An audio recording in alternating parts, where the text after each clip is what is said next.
A very very good morning to all of you and this is your प्यारा सा channel love you chemistry and myself R K Rajput. So guys आज हम अपना next name reaction करने वाले हैं and this is 8th name reaction. The name of this reaction is Stork-enamine reaction and this reaction is very important reaction and this is a part of UPHSC assistant professor syllabus. So let us start.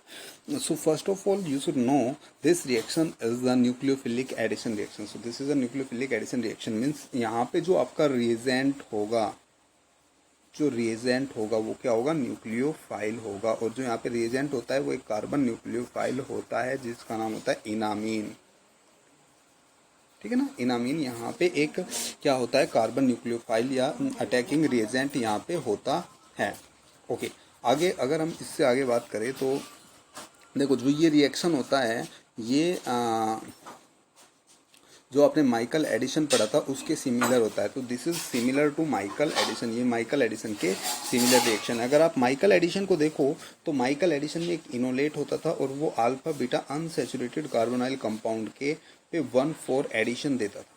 ठीक है ना, इसी type से Stork-enamine में क्या होता है, जो इनोलेट होता था वहाँ पे, यहाँ पे वो क्या होता है, इनामीन होता है. क्या होता है, इनामीन होता है. एंड जो आपका सबस्ट्रेट वहाँ पे alpha beta unsaturated carbonyl compound होता था, यहाँ पे भी alpha beta unsaturated carbonyl compound ही होता है और वो ही 1,4 अटैक होता है. बस डिफरेंस क्या है, डिफरेंस ये है कि यहाँ पे इनामीन कार्बन न्यूक्लियोफाइल होता है. अब हम देखते हैं इनामीन होता क्या है. तो इनामीन जनरली एक आप अगर बात करो तो ये अल्फा बीटा अनसैचुरेटेड एमीन होता है. क्या होता है, अल्फा बीटा अनसैचुरेटेड एमीन होता है.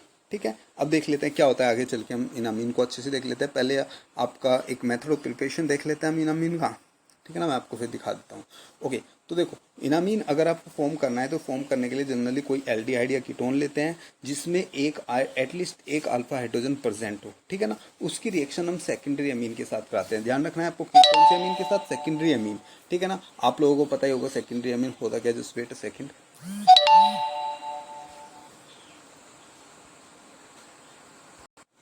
ओके, हाँ, लेट अस स्टार्ट. हाँ, तो यहाँ पे आप एक एल्डिहाइड लोगे या कीटोन लोगे जिसमें एटलीस्ट एक अल्फा हाइड्रोजन होगा. उसकी रिएक्शन आप सेकेंडरी अमीन. सेकेंडरी अमीन क्या होता है, देखो अगर मेरे पास NH3 है, NH3 N से 3 H जुड़े हुए हैं, 1 2 3. अगर मैं एक H को हटा के और वहाँ पे R जोड़ दूँ तो ये प्राइमरी अमीन हो जाता है. 2 H हटा दूँ और R जोड़ दूँ तो ये हो जाता है हमारा सेकेंडरी अमीन. तो मैं यहाँ पे क्या लूँगा, सेकेंडरी अमीन लूँगा एल्डिहाइड या कीटोन के साथ. एल्डिहाइड कीटोन के साथ क्या लूँगा, सेकेंडरी अमीन लूँगा. और यहाँ पे होगा जी आपका कोई डिहाइड्रेटिंग एजेंट. यहाँ से जो फॉर्मेशन होगा वो होगा इनामाइन का फॉर्मेशन. देख लेते हैं एक एग्जाम्पल इसका. तो ये है एग्जाम्पल. यहाँ पे आप देख रहे हो ये कार्बोनाइल कंपाउंड जिसके पास एक अल्फा हाइड्रोजन. ठीक है ना, और ये आपका सेकेंडरी अमीन है. देखो N से 2 R 2 एल्काइल ग्रुप जुड़े हैं तो ये सेकेंडरी अमीन है. यहाँ पे क्या होगा, जनरली आप देखो पहले ये क्या करेगा, इसके ऊपर अटैक करेगा और अटैक करने के बाद में आपको ये सबस्ट्रेट मिल जाएगा. और इसे आप देख रहे होंगे ध्यान से, ये क्या है, ये आपका अल्फा हाइड्रोक्सी अमीन है. अमीन है और उसके अल्फा पे हाइड्रोक्सी ग्रुप लगा है.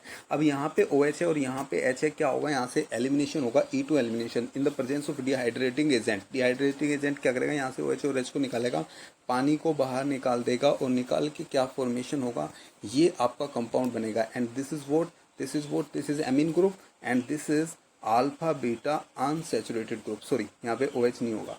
ठीक है ना, तो ये बनेगा आपका alpha beta unsaturated amine and this is known as enamine. This is known as enamine. Okay, got it? अब हम देखते हैं यहाँ पे कुछ जनरली कुछ सेकेंडरी अमीन जो मोस्टली यूज़ करते हैं वो देख लेते हैं. ठीक है ना, मोस्ट ऑफ द रिएक्शंस में हम यही सेकेंडरी अमीन यूज़ करते हैं. तो जैसे कि पहला है आपका ये आप देख रहे हो यहाँ पे, इसका नाम होता है जी पायरोलिडीन. एक 5 मेंबर रिंग है, उसमें नाइट्रोजन और उससे हाइड्रोजन डायरेक्ट जुड़ा हुआ है, ये है पायरोलिडीन. दूसरा होता है पिप्राडीन ये होता है आपका, इसमें 6 मेंबर रिंग है और 6 मेंबर रिंग में ही नाइट्रोजन के अपोजिट में यहाँ पे ऑक्सीजन जुड़ा हुआ है, इसे हम कहते हैं मार्फोलिन. तो जनरली हम ये 3 सेकेंडरी अमीन यूज़ करते हैं. आप कहोगे सेकेंडरी कैसे है, तो देखो बहुत ध्यान से, नाइट्रोजन आपका 2 इधर रिंग से दोनों साइड से जुड़ा ना, यानी कि 2 R ग्रुप से जुड़ा है। यहाँ पे भी देखो 2 R ग्रुप से, यहाँ पे भी 2 R ग्रुप से। तो मार्फोलिन, पिप्रेडिन एंड पायरोलिडिन, ये 3 सेकेंडरी एमीन हम यहाँ पे यूज़ करते हैं, ठीक है ना। मोस्ट ऑफ द केसेस में हम पायरोलिडिन यूज़ करते हैं। पायरोलिडिन से हम एक एग्जाम्पल देख लेते हैं। तो देखो मैंने यहाँ पे एक वो कीटोन ले लिया। कीटोन कौन सा है? साइक्लोहेक्सेनोन है। और यहाँ पे हमने पायरोलिडिन ले लिया। ये यहाँ पे इसके साथ रिएक्ट करेगा प्रेजेंस ऑफ PTSOH H2O। तो यहाँ पे क्या बनेगा? ये बनेगा। यानी कि इन दोनों को आपको करना क्या है? आपस में यहाँ से इस ऑक्सीजन को हटाना है और इन दोनों को आपको जोड़ देना है। तो ये बनेगा। और ये आप देखोगे तो क्या है? अल्फा बीटा अनसैचुरेटेड एमीन है। ये यदि आप चाहो तो यहाँ से इस बॉन्ड को ऐसे लाओगे और इसे ऐसे लाओगे, यहाँ पे माइनस चार्ज आ जाएगा, यानी कि ऐसे कार्बन न्यूक्लियोफाइल अटैक करेगा। तो ये बन गया आपका यहाँ पे इनामीन। और इस इनामीन का आप नाम भी देख सकते हो। तो इसका नाम हो जाएगा N1 साइक्लोहेक्सेनाइल पायरोलिडीन कार्बन न्यूक्लियोफाइल, ठीक है ना। चलो इससे आगे चलते हैं। अब हम मैकेनिज्म देख लेते हैं स्टोरकिनामाइन रिएक्शन का। मैकेनिज्म ऑफ स्टोरकिनामाइन रिएक्शन, इसमें जो सबसे पहला स्टेप होता है वो होता है आपका इनामाइन फॉर्मेशन। सबसे पहले आप इनामाइन फॉर्मेशन पर ये तो देखते हो आप, पहले आपका रिएजेंट का फॉर्मेशन होता है। यानी कि जैसे आपने माइकल एडिसन में देखा, तो पहले वहाँ पे आपका क्या होगा? पहले वहाँ पे आपका होगा फॉर्मेशन ऑफ इनोलेट। ऐसे यहाँ पे फॉर्मेशन ऑफ इनामाइन होगा। वो हमने अभी पढ़ा कैसे होगा इनामाइन का फॉर्मेशन। तो हमने इनामाइन को बना लिया एज अ कार्बन न्यूक्लियोफाइल, यहाँ पे रिएक्ट करता है। तो अब दूसरे स्टेप में क्या होगा? ये जो कार्बन न्यूक्लियोफाइल होगा, जो इनामाइन होगा, वो 1,4 एडिशन देगा। किसके साथ? Carbonyl compound. जो आपके पास alpha beta unsaturated carbonyl compound है, उस पर 1,4 एडिशन देगा। ये हम माइकल एडिसन में पढ़ चुके हैं। अगर आपने माइकल एडिसन वाला वीडियो नहीं देखा है तो प्लीज़ इससे पहले वाले वीडियोस अच्छे से जाके देखिए। हमने रिएक्शंस को बहुत ही अच्छे से किया है। वहाँ पे हमने माइकल एडिसन, रॉबिन्सन एनुलेशन वगैरह सब रिएक्शन किया है। तो यहाँ पे 1,4 एडिशन हो जाएगा। फिर क्या होगा? ये बॉन्ड यहाँ पे आएगा, यहाँ पे आएगा और यहाँ पे माइनस चार्ज आएगा। ये यहाँ से हाइड्रोजन लेके वर्कअप करके आपका ये कंपाउंड यहाँ पे फॉर्मेशन होगा, ठीक है ना। अब क्या होगा? अब यहाँ पे आप करा दोगे हाइड्रोलाइसिस, ये बॉन्ड टूटेगा और यहाँ पे आगे ऑक्सीजन जुड़ेगा, कीटोन फॉर्मेशन हो जाएगा। तो आपका फाइनली उससे पहले आपका क्या होगा? यहाँ से ये वाला यहाँ से ये वाला हाइड्रोजन निकलेगा और हाइड्रोजन निकलने के बाद में बेस यहाँ से हाइड्रोजन निकालेगा और यहाँ पे डबल बॉन्ड बना देगा। तो ये वाला आपका कंपाउंड यहाँ पर आपको मिलने वाला है। तो ये आपको प्रोडक्ट मिल गया 1,5 डाई कीटोन। बोलो समझ में आ रहा है? तो ये होता है स्टोरकिनामाइन रिएक्शन। चलो अब हम कुछ और, जैसे कि हमने alpha beta unsaturated carbonyl compound लेता है, क्या हम इसकी जगह और कोई सबस्ट्रेट भी ले सकते हैं? बिल्कुल। तो हम और सबस्ट्रेट भी ले सकते हैं जो इसके लुकिंग लाइक इसके जैसे सबस्ट्रेट होते हैं। बस इसमें इसकी एक ही पहचान होती है कि इसमें आपको इनामाइन मिलेगा, ठीक है ना। तो स्टोरकिनामाइन की एक ही पहचान, इसमें मिलेगा इनामाइन का निशान, आप ऐसा कह सकते हो, ठीक है ना। तो देखो यहाँ पे इनामाइन है और यहाँ पे आपको एक कंपाउंड दे रखा है। ये alpha beta unsaturated carbonyl compound नहीं है, लेकिन यहाँ पे जो ये अनसैचुरेशन है, इसके यहाँ पे आप देख रहे हो तो इससे एक लिविंग ग्रुप जुड़ा है। यानी कि ये आप देख रहे हो तो ये एक न्यूक्लियोफाइल है, कार्बन न्यूक्लियोफाइल, और ये इलेक्ट्रोफिलिक साइट है। तो ये इस पर अटैक करेगा, Cl बाहर निकलेगा। जैसे ही Cl बाहर निकलेगा तो ये आपको मिलेगा, ठीक है ना। अब वहाँ पे H3O+ दे रखा है। H3O+ क्या करेगा? हाइड्रोलाइसिस, यहाँ पे आपके ऑक्सीजन जुड़ जाएगा, ये प्रोडक्ट आपको मिल जाएगा। इससे आगे देख लेते हैं। ये एग्जांपल भी सेम है। देखो ये यहाँ पे कार्बन न्यूक्लियोफाइल है, ये यहाँ आएगा, यहाँ से कार्बन एज अ न्यूक्लियोफाइल इस पे अटैक करेगा, Br बाहर निकलेगा, तो ये वाला सबस्ट्रेट बनेगा, ठीक है ना। अब ध्यान से देखो,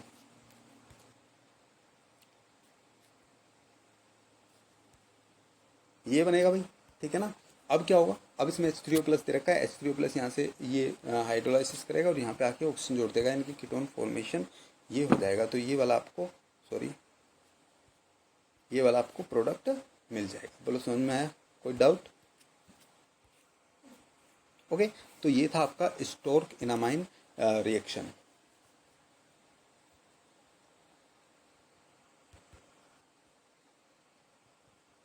एंड मोस्ट इम्पोर्टेंट रिएक्शन है। बोलो समझ में आया? ठीक है ना। आई होप आप लोगों को समझ में आया। अगर आपको कोई भी डाउट है तो प्लीज़ कमेंट करके पूछ लीजिएगा। एंड इन्जॉय करो इन लेक्चर्स को। And please like, share and subscribe. जो लोग यहाँ पे नए हैं, जो अभी वीडियोस को पहली बार देख रहे हैं, तो प्लीज़ चैनल को सब्सक्राइब कीजिए एंड बेल आइकन को प्रेस कीजिए, जिससे कि आपको आने वाले सभी नोटिफिकेशन मिले। हम यहाँ पे UPSC के सारे निम्न रिएक्शन करने वाले हैं इस सीरीज़ में। इससे बाद में हम फिर फोटो केमिस्ट्री बचा है, वहाँ पर भी काफ़ी कुछ बचा है, तो उन सबको भी हम वहाँ पर कवर करने का कोशिश करेंगे। Okay then, thank you, bye bye.